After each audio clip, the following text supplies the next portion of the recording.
Primož Gliha, selektor mlade reprezentance Slovenije. V letu 2015 ste začeli s kvalifikacijami za Evropsko prvenstvo in se v bistvu pustili dober vtis v zelo zahtevni skupini, držite ugoden položaj in borba gre naprej.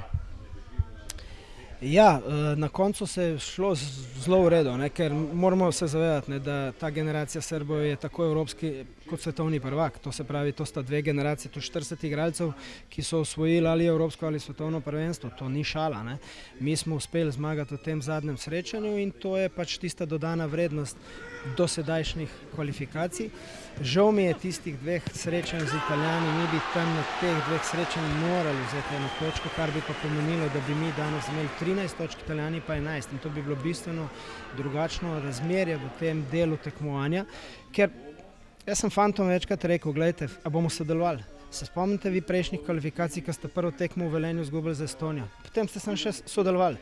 Vi ste se prišli nekaj družiti in čemu smisel? Kje je ta smisel tega, da ti do zadnjega trenutka ne funkcioniraš v enem kontekstu, da si pomemben? Ker ko si pomemben, ko do zadnjega trenutka živiš ali boš bil v kombinaciji za nadaljne kvalifikacije ali pa biti prvi v kvalifikacijah, pomeni, da si dober. Posledično to pomeni, da so to menedžerske zgodbe tiste, ki so pravilne in potem imaš ti veliko od tega. To je pomembno v tem delu zgodbe. Zdi se, da je reprezentanca skozi kvalifikacije rasla. V bistvu začeli ste s prijateljskimi tekmami, pa potem najboljše v bistvu prihranili proti Srbiji te zadnje tekme. Je to tudi dober obet za naslednje tekme? Veste kaj, jaz sem fantom kar malo zameril. Zameril sem jim to, da sem jim parkrat na sestanku rekel, veste kaj, pa ne morem jaz bolj v vas verjeti, kot vi verjamete v sebe. Da je to pač en del tega problema, da oni ne verjamejo v sebe, da je to zgodba, ki nima nikakršnega športnega karakterja. In da če mi ne bomo verjeli v sebe, če oni ne bodo začeli resnično verjeti v sebe, tako kot mi verjamemo v njih, potem je to nesmisel, kaj ćemo mi potem. Če športnik v sebe ne verjame, potem je to že obsojeno na neuspeh. Mi smo s tem imeli na začetku malce problemov, imeli smo to tekmo z Ukrajino prvo, pa potem z Makedonijo, šli smo na ta turnir v Ukrajino, kjer so se zgodbe začele bistveno drugače odvijati. Samo srečanje proti Italijanom septembra meseca je bil malce nesrečen, ta 11 metrovka, ki ni bila najbolj korektno izpeljana. Potem zgubiš doma z Italijani, ko si 70 minut egal. Jaz sem fantom tudi povedal, fante, zadnje 20 minut sem jim dal DVD, so si ga pogledali, gospodje, a so bili Italijani boljši? Ne, niso bili. Ne, gospodje, napačno razmišljate, bili so boljši za 3 gole.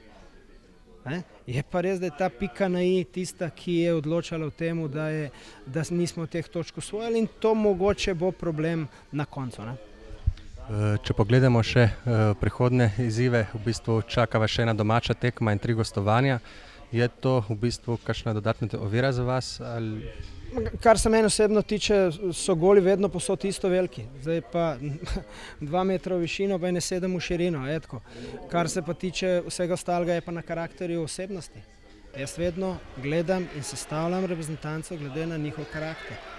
Kajti karakter, značaj je najbolj pomemben v tej zadevi, ker mi smo le kolektivni šport, mi si moramo posledično zaradi tega pomagati, živimo eni z drugim in če ne bodo oni prijatelji, bodo imeli probleme. Mi ne bomo nikoli v Franciji, po Nemčiji, po Italiji trenerji, a je tako?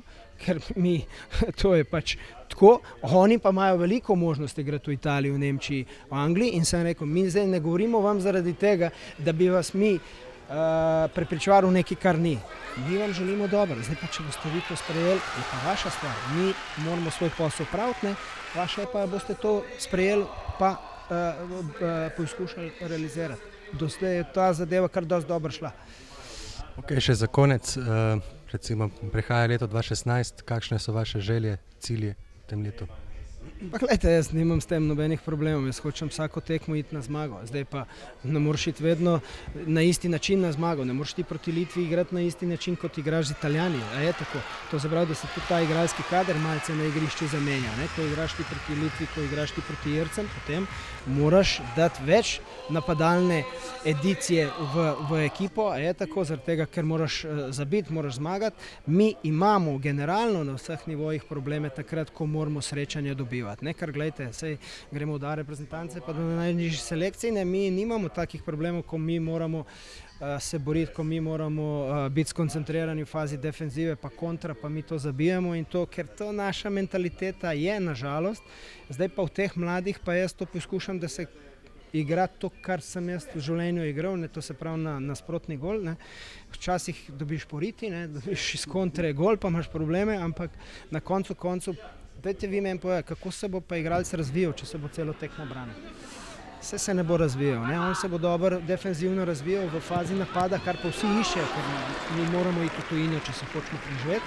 To se pravi, da v tem delu faze napada igralec mora biti dober. Hvala lepa.